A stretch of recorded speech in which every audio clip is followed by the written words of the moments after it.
Without further ado, let us immerse ourselves in the empowering conversation with Joe Regester as we embark on a transformative journey of advocacy, compassion, and the power to affect change.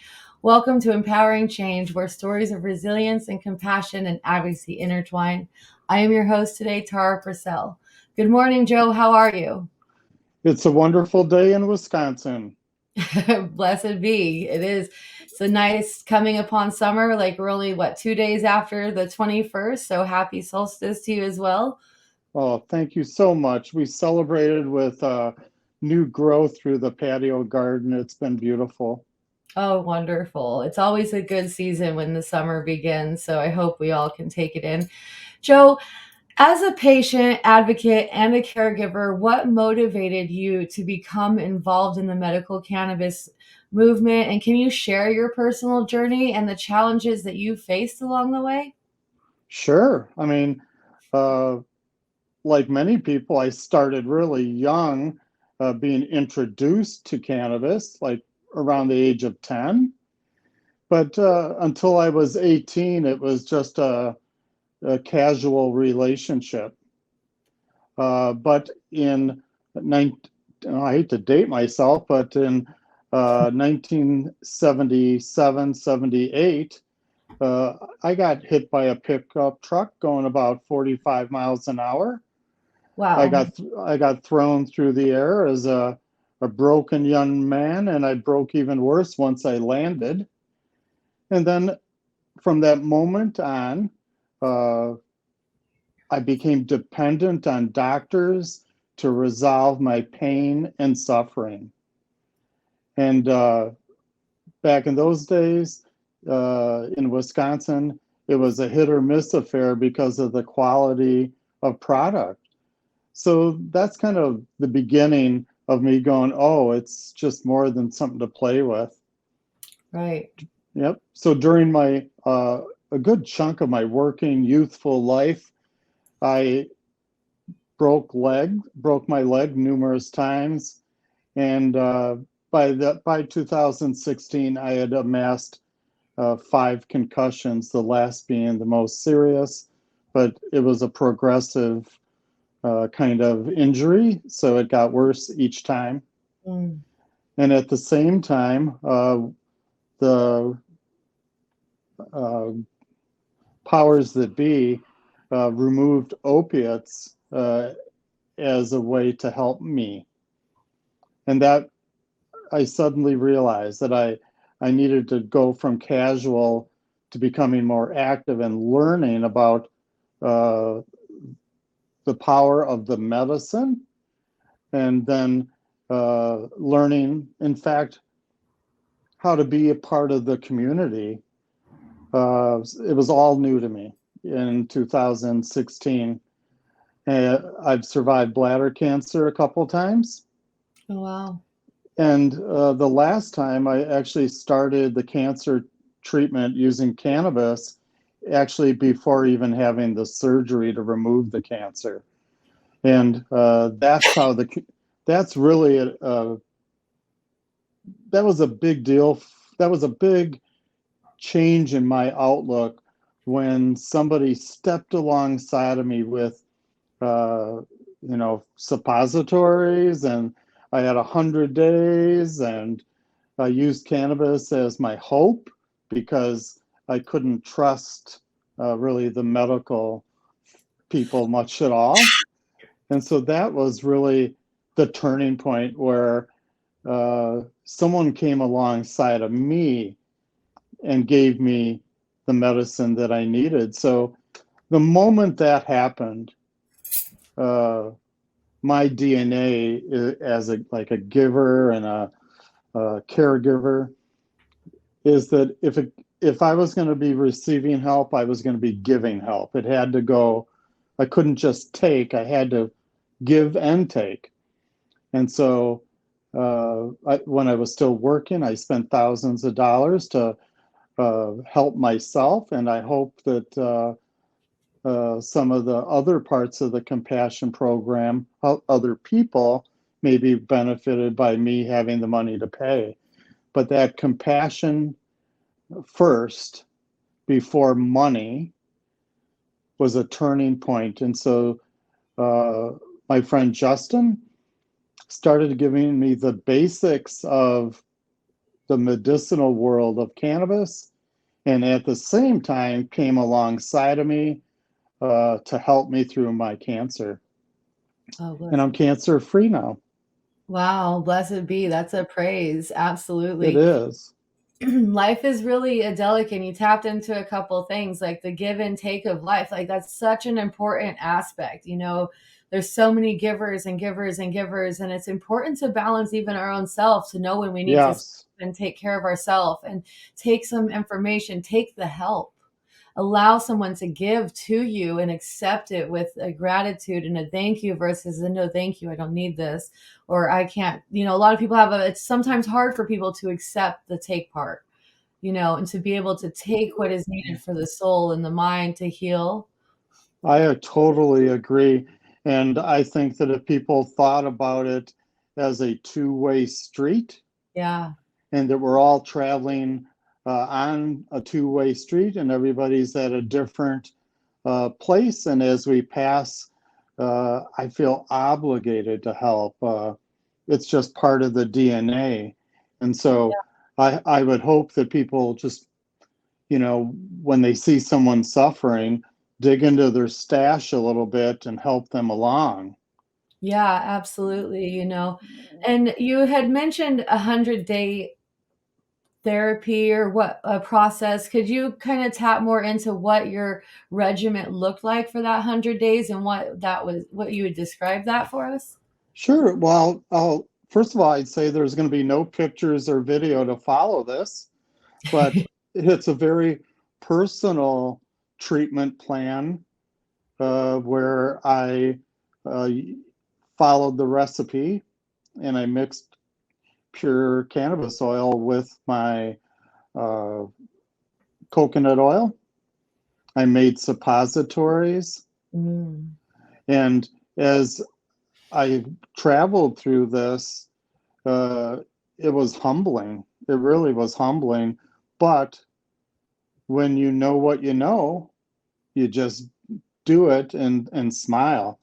And so laughter and smiling went right along with two suppositories a day for 100 days Blessed be. to to actually, in my mind, I was sending out an army to attack any free radicals in my body that were looking for a host.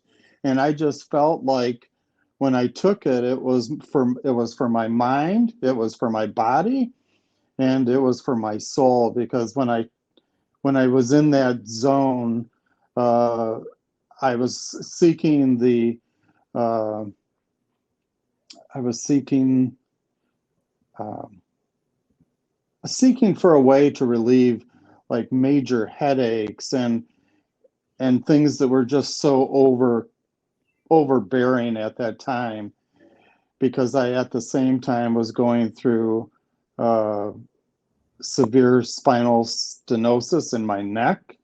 Mm. So I felt attacked from all sides, but the power was in me as I took my cannabis oil, even in mm, as far as suppositories, I still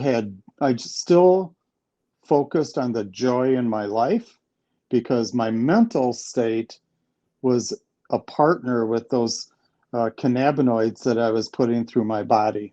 Oh, blessed be, right.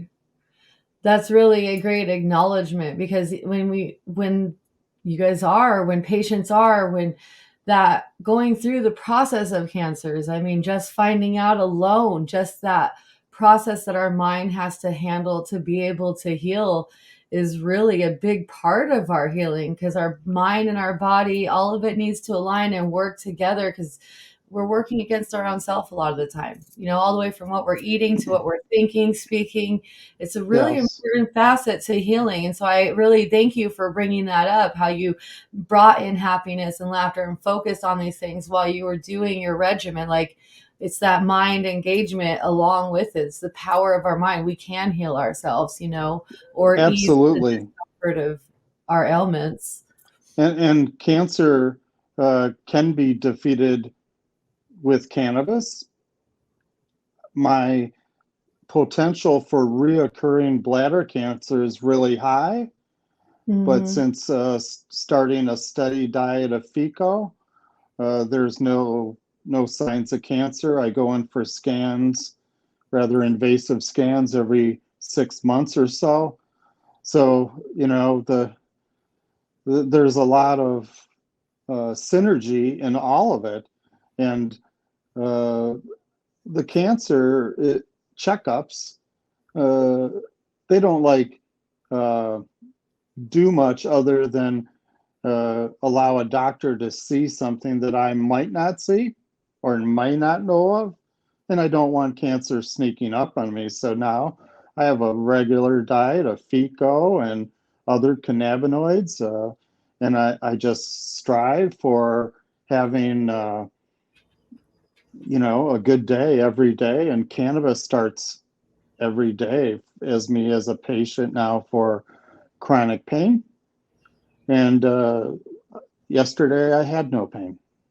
Blessed And be. so, yeah, so for me, that's like the big deal is that uh, having a day where you get that relief, Yeah. it's a win. And Yeah. I don't fear cancer, but I respect it, and so that's kind of how I got to uh, realizing in a very personal way what cancer is, as well as how to defeat it. And it started in my mind, and then it was good follow through with cannabinoids that helped me. Blessed be. And yeah, and so the most exciting part of my travels, I think that's the original question, but the most exciting step was in November of 2022.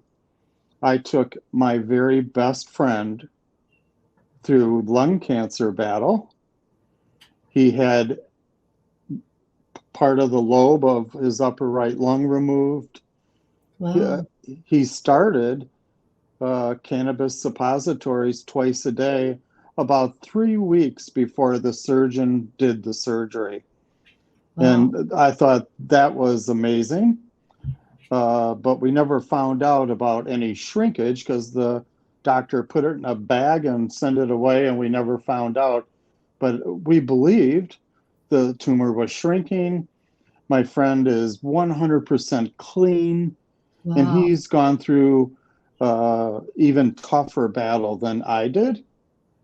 Wow. And he wakes up with joy every day. During the treatment, which is no fun, we purposely did things to make each other laugh.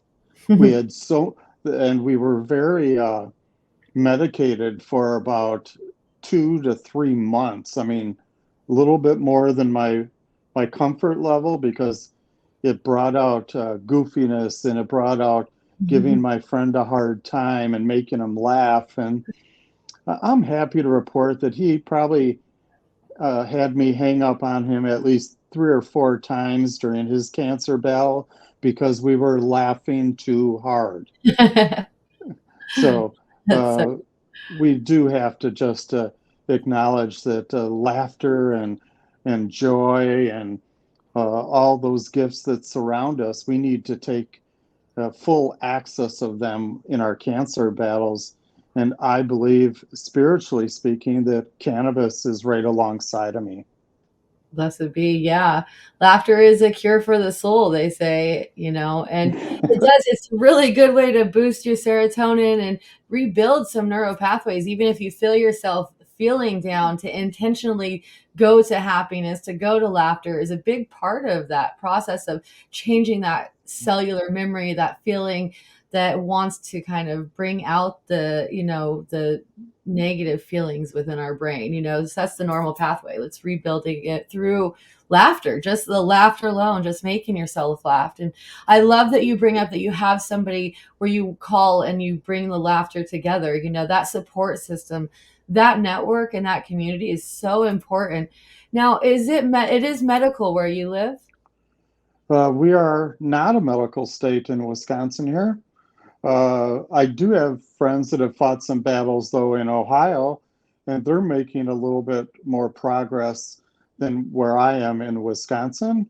Wow. Uh, but to be honest, about 2016 to 17, I decided that even though I lived in a non-medical state with virtually no support, that I stopped denying my cannabis use as my own way of just saying, uh, these are the laws I'm operating under. And, I am active in sending letters to my elected officials, making phone calls, sending emails. So they know me in my state capital, but the reality is that that's not in my control. So Right. I'm just going through that process because we have to go through the process, and that's Yeah. just the price we have to pay. Yeah. And I do hope to see that everybody gets this freedom to take care of their own health through more of a holistic method versus just with the opioids or the doctor prescriptions, because those processes that we can go through medically, they don't always build us up like it needs to be versus having the option and the freedom. So how did you come across, I mean, because you're in a state where it's not medical, so I'm assuming, like you said, the community isn't there. How did you come across your community within your area, your Justin, your medicine maker? How did that process evolve? Well, I was introduced after a year of getting uh, products that would help me through somebody here locally. I finally asked if I could be introduced to Justin because I was learning and I needed to talk to the master.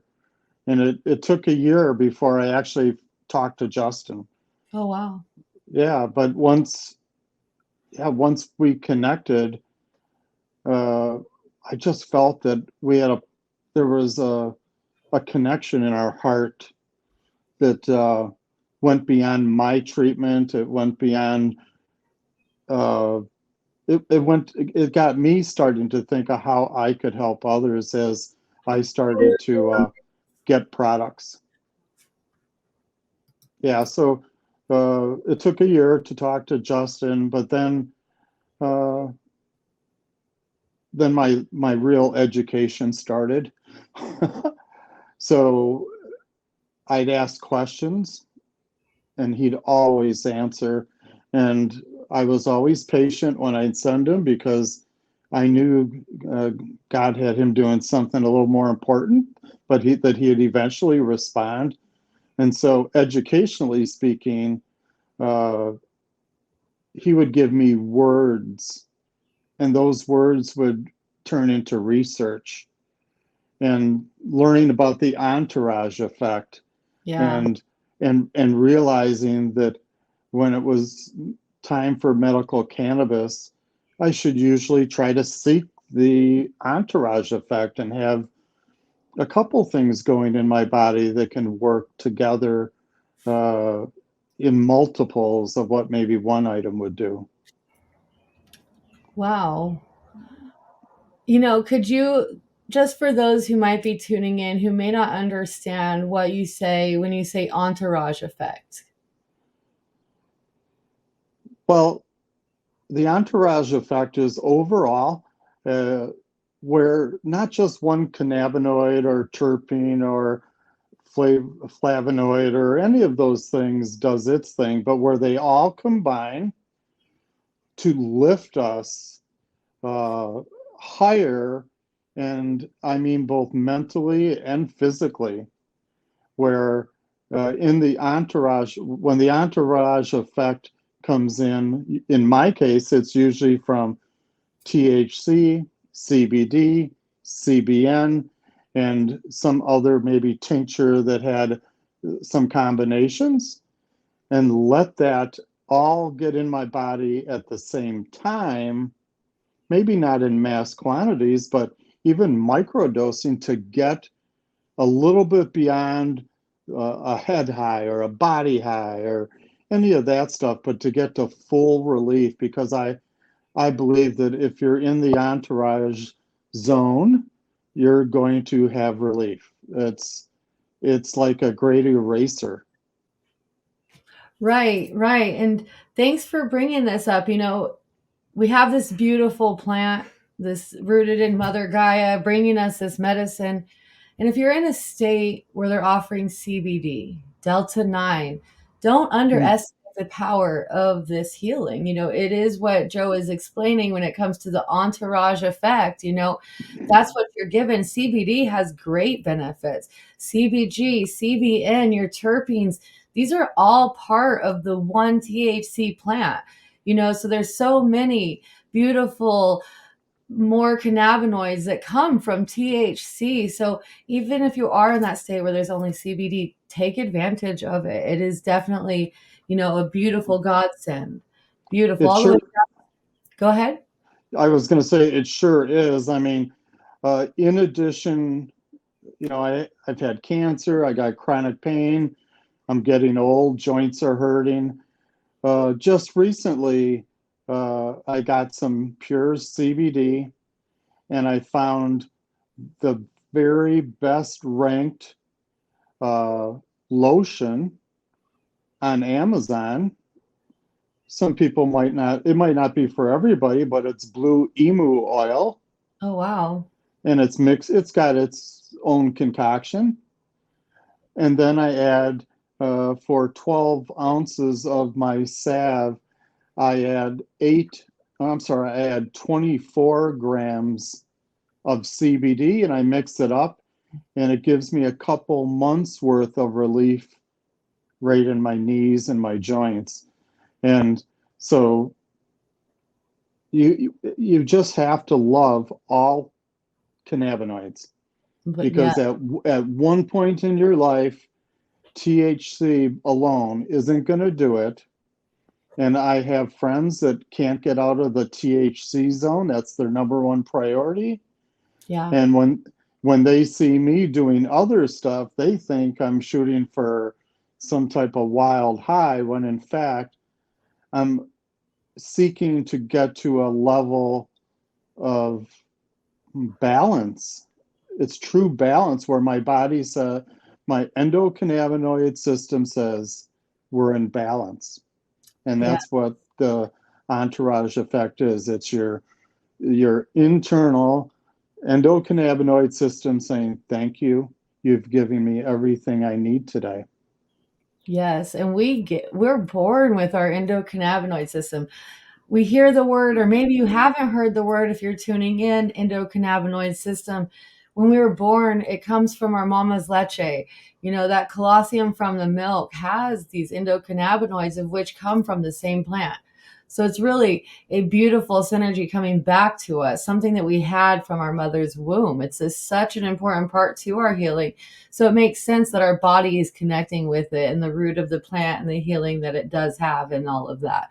Like, it's really honoring. And I will show you guys this for those who are tuning in. This is a tube of full extract cannabis oil that is referenced in multiple episodes. This is what is coming up. Yeah, see, Joe has it too. this is this is it is gold, but don't treat it like gold. Hear people who will get some and you'll want to save it because you might run out and it's not something you could come across. But my friends, it takes aggressive treatment. Like Joe says, he does 100 days, and this is I where had 10 of these 10 of them. 10, 10 of these gave me enough to make my suppositories. And, it didn't take too long for me to just get over myself and just do what the doctor ordered Right. and just load your body with the stuff. And uh, many cancers respond really well by shrinking and going away. But like in my case, I think having them in my body may be my prevention. Yeah, absolutely. We even had someone share with us how they actually had to up their dosage to 2 grams to get aggressive treatment to 3, so it might have to become more aggressive even depending on what your fight is. So it never hurts. It's always important if you're in an area to find that compassion group that's going to work with you to help you monitor what is going on, how to help you adjust with any medications. Did you go through any taking off of any medications or anything along with this? Virtually opiates. That's it. But Wow. opiates for a long time in my latter years of working, that was my lifeline. And I didn't know about this stuff, but it's funny how one lifeline went away that, another one came along. And so I'm glad to have opiates behind me. And I think that there's all kinds of uses for our FICO and for all these cannabinoids. And I just love getting them in my body. Yeah, and it's really awesome that you've extended it into topical too with CBD. People may underestimate that again, but you can put Oh, CBD in the belly button, even extract, full extract cannabis oil. You can and get it through your belly button. You can put it on the bottoms of your feet. I mean, there's ways of taking cannabis oil that doesn't get you high. A lot right. of people don't want that high. They're fearful of it. What are some of the stigmas or misconceptions surrounding medical cannabis that you've encountered? Well, here in Wisconsin, if it comes from cannabis, everybody assumes that it gets you high and that you're seeking a high. And uh, the majority of Wisconsinites want medical marijuana. And what we're going to get eventually, the only thing we can have is going to be FICO or a cannabis oil, no concentrates, no live flower. But cannabis oil saves lives. It does. It does. And I think it's really important when states are starting to write their policies that they really consider patients. California is a really good example of where patients are losing their rights to access to medicine that is of benefit. You can go into a dispensary, yes, and you're going to get taxed and regulated, and you can't get the strength that you need to really aggressively fight. So it really puts a strain on patients and their needs versus the recreational. I mean, for me personally, I met patients, and it was me meeting patients that really, really changed my perception, even though I am a patient due to preventative measures, due to cancers in my family. But at the same time, I am healthy. I am fine. I am okay and still walking. And compared to the patients that are using cannabis oil to save their life, they're using it because they have to, because their life is depending on it. And that is power. That is a powerful fight that someone is on. And then you really realize, like, wow, that's different than just sitting back and smoking some weed, and getting high. Like, it's not about being a quote doper or a stoner, all the stigma that is surrounding the propaganda of like reefer madness. So, I mean, Yeah, and I will tell you is that the community, even in my state, the community has extended from California to here. And just last week, I emptied my stash drawer and sent it to a lady I've never met, but except on Facebook, that thought that smoking was their only way. And wow. I bought her the suppository molds. I gave her my whole stash. I sent her some goodies. I emptied out and I felt better. And now she feels better. Blessed be. It's Yeah. the will that keeps giving. I think that's such an important part is sharing our information. When we become educated in something, which is so important to make a decision that matters for your life, that you do your due diligence, make sure you have an understanding, talk about it, really find out your own information to make sure that you have a clear stance of where you're at and share it. Once you have it, and it, like, yeah, it's a joy. It's like, wow, it's a testimony to be able to discover something new and pass that information on. And it just keeps giving. Yeah. And Wisconsin, unfortunately, too many people do exactly the stereotypical rolling of the eyes when maybe somebody brings up cannabis as medicine. But Yeah. it's as ambassadors, it's we just keep going. The proof is in us, Yeah. and we just hope that others learn from us. And that in my case right now, I've got a couple people that are compassionate now about helping others because I help them. Wow, that's beautiful. I love how you use the word ambassador too. So, as an ambassador, what advice would you give individuals who are interested in becoming more involved in promoting access to medical cannabis and fighting for patients' rights? Well, it's going to be different in many states, but I guess the first thing is figure out why you need medical cannabis, and then start your research. And there's plenty of bad information out there, so consider your source. But I used NIH, and I think it's like University of Israel Oh, uh, wow. for for a place where I said I can go for the truth, and I'm Wow. not, and it's not skewed by politics. It's just Right. the truth, and it's the proof. So a lot of the things we talked about are proven in places like Israel. Wow. That's quite incredible, actually, to know that. I did not realize that you were using the University of Israel. I have a friend who went to school there. So, really dynamic. And she's a medicine healer, just, you know. So, Isn't that beautiful? yeah, she's a very beautiful soul and holds sacred to the apothecary of the arts of old time. Like, we have had this plant since the beginning of time. It is biblically spoken about through multiple religions. We talk of a sacred plant. We have so much artifact that proves this. Our country was built on hemp. Our sails that were in our ships were brought here, that sailed here, were made of hemp. Our ropes, Levi's. I mean, there's so much to this that it's just like it's a beautiful plant all around and all of its family that comes along with it too. um, Joe, looking ahead, what are your aspirations and goals as a patient advocate, and how do you plan to continue empowering change and making a difference in the lives of others? I'm just going to keep giving. The more I give, the better I get, the more I heal.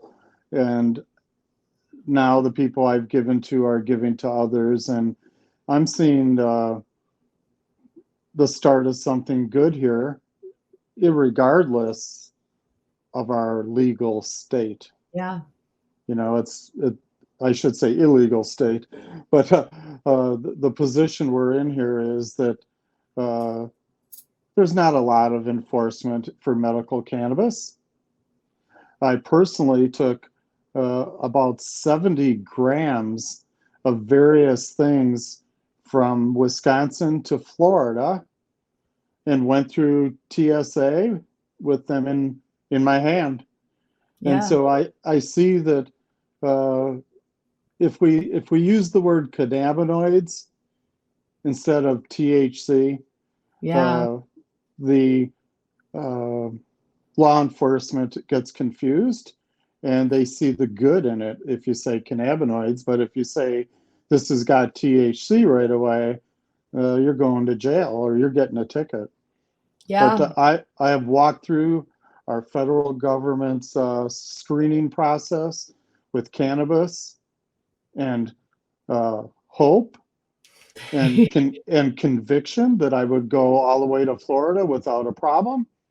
So I've traveled with large amounts and never really had any issues, but we just have to hope for the day that we can celebrate it more openly. Absolutely.